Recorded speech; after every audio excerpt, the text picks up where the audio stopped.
Армысыздар ағайын. Бүгін мен сіздермен геноцид соғысы жайлы сөйлегім келеді. Геноцид негізінде, егер мысал ретінде Совет үкіметін алсақ, геноцид деген ол жерде толығымен жүріп жатты. Совет үкіметі геноцидқа қарсы ештеңе істей алмады. Алдағы бейнежазбаларда геноцидқа қарсы Совет үкіметі бір шаралар қолданды деп айтып едім, онысы қате.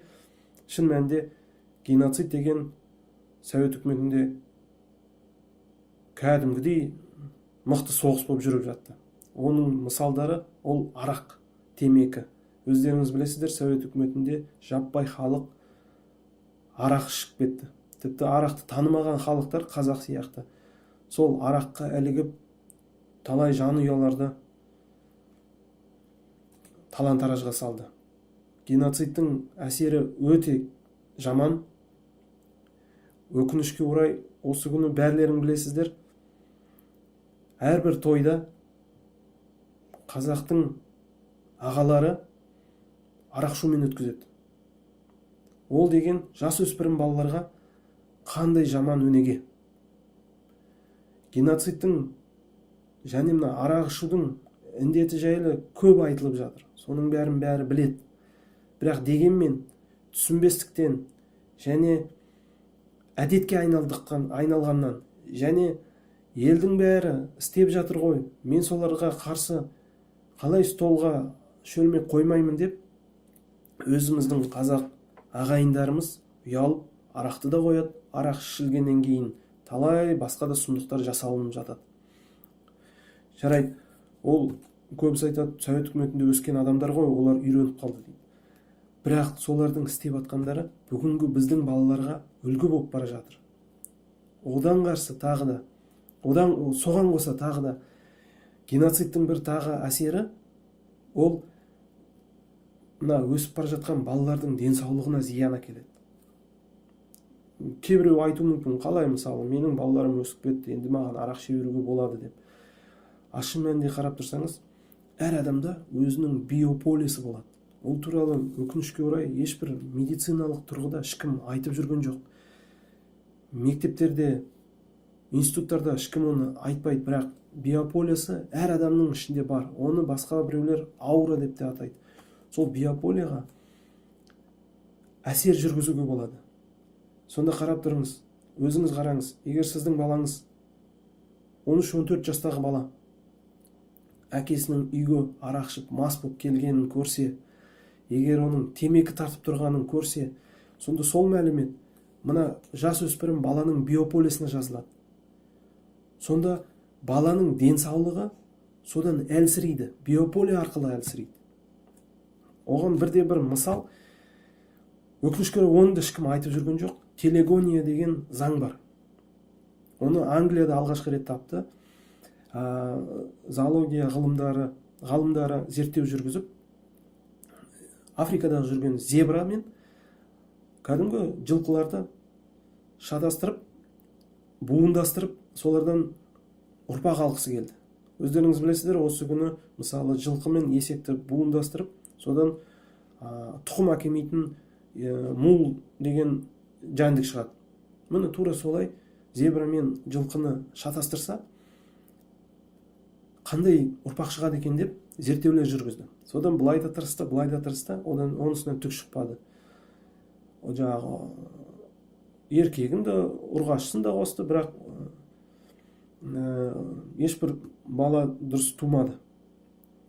Құлыны болмады ондай әдістемелерден.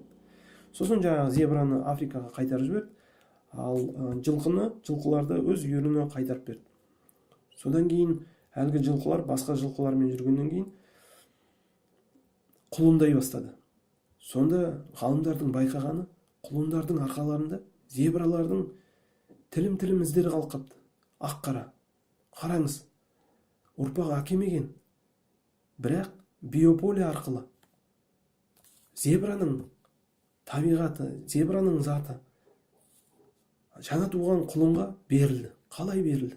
Биополия арқылы. Сол биополиясына жазылды.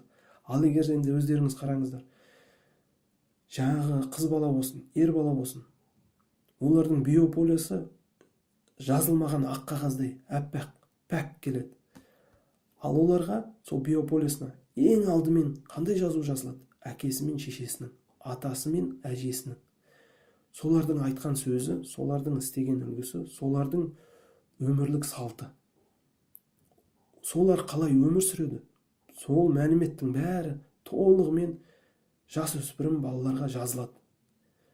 Сонда арақ ішіп, темекі тартып, сіз өз ұрпақтарыңызға,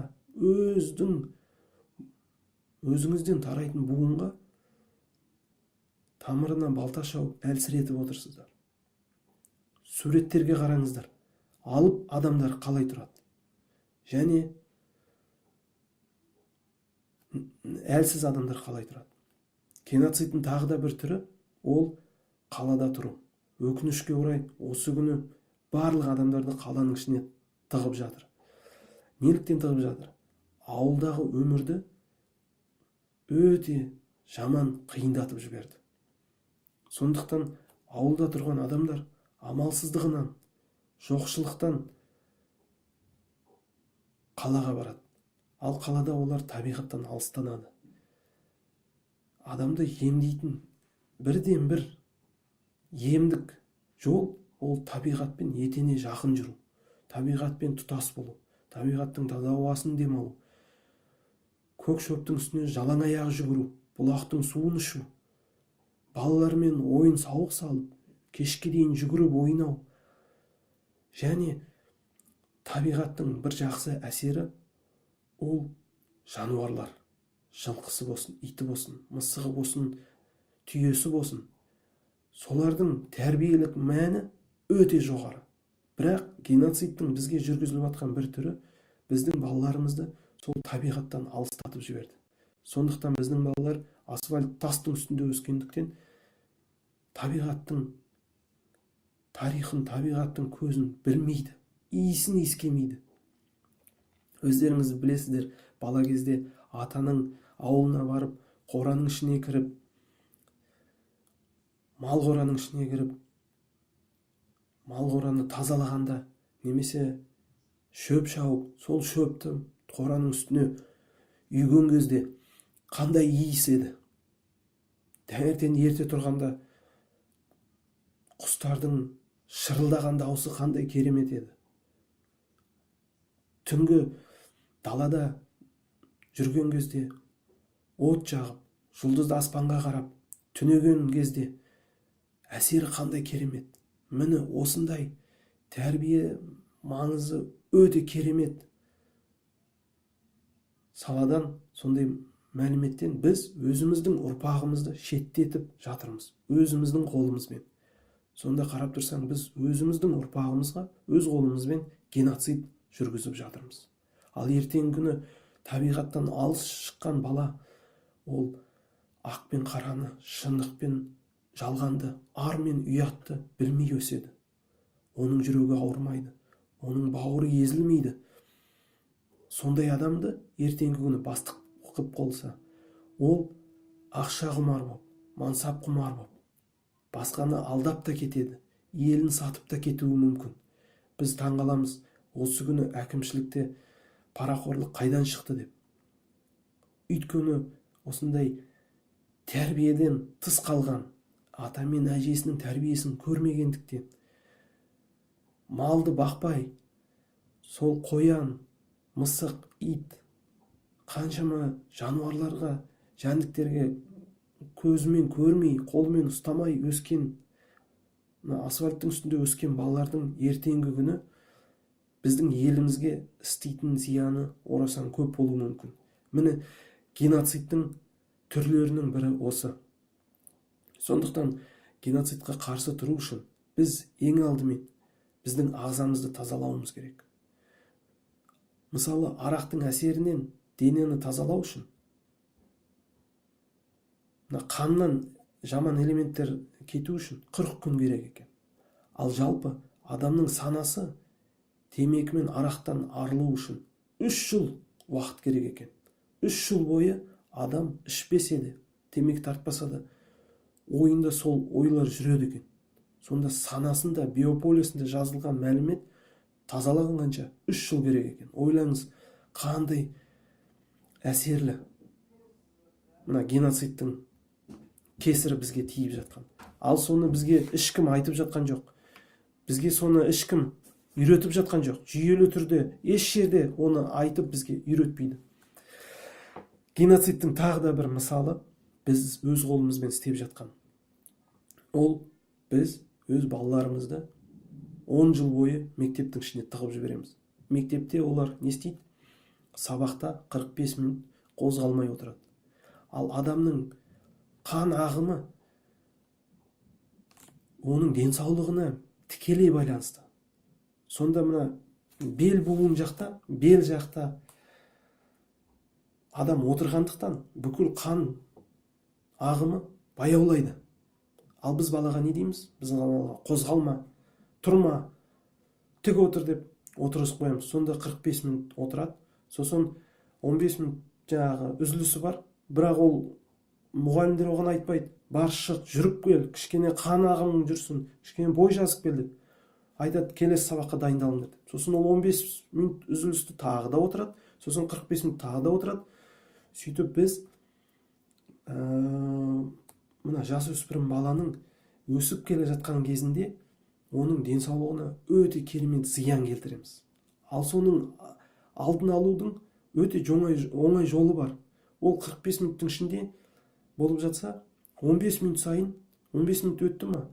1 минут балаларды отырғызып, мойындарына жаттығу жасатып, ары бері бұрап, қолдарын жоғары көтеріп, 1 минут жаттығу жасаса, сөйтіп 15 минут сайын балаларға жаттығу жасаттырып отырса, әр мұғалім сонда олардың денсаулығына орасан көмек келтіреді. Сосын тағы да, егер сіздер естеріңізде болса, баяғы кезде біздің парталарымыз мектепте, олар кішкене қисықтау келген. Мына осылай қисық келген. Бұлай тік тұрмаған, кішкене осылай көтеріліп тұрған. Неліктен? Ол сонда мына адам кітапты оқыған кезде басы тік тұрады. Ол кітапқа тік қарағандықтан мына мойны ауырмайды. Ал қазіргі парталарымыз тегіс мынандай тегіс болғандықтан бала амалсыз басын бүйтіп алдыға еңкейтеді. Еңкейткеннен кейін мына мойынға жаман әсер келеді. Ол бала кездіктен сезілмейді, бірақ өсе келе денсаулығына өте керемет зиян келтіреді. Сосын тағы да бір мысал, балаға геноцид жасап жатқан мысалдың бірі, ол қарап отырсаңыздар, бала 3 ай жазда демалады. Жаздың 3 айында олар кәдімгідей өсіп қалады. Бізге айтады, бала жаздың басында бойы аласайды, жаздың соңында күзде келгенде сабаққа баланың бойы өсіп қапты дейді. А неге олар өсіп қалады жазда? Неге олар қыста өспейді, білесіздер ме? Өйткені қыста оларды біз тұрғызбай партаға 9 ай бойы отырғызып қоямыз. Сондықтан мына омыртқаға нагрузка түседі, салмақ түседі.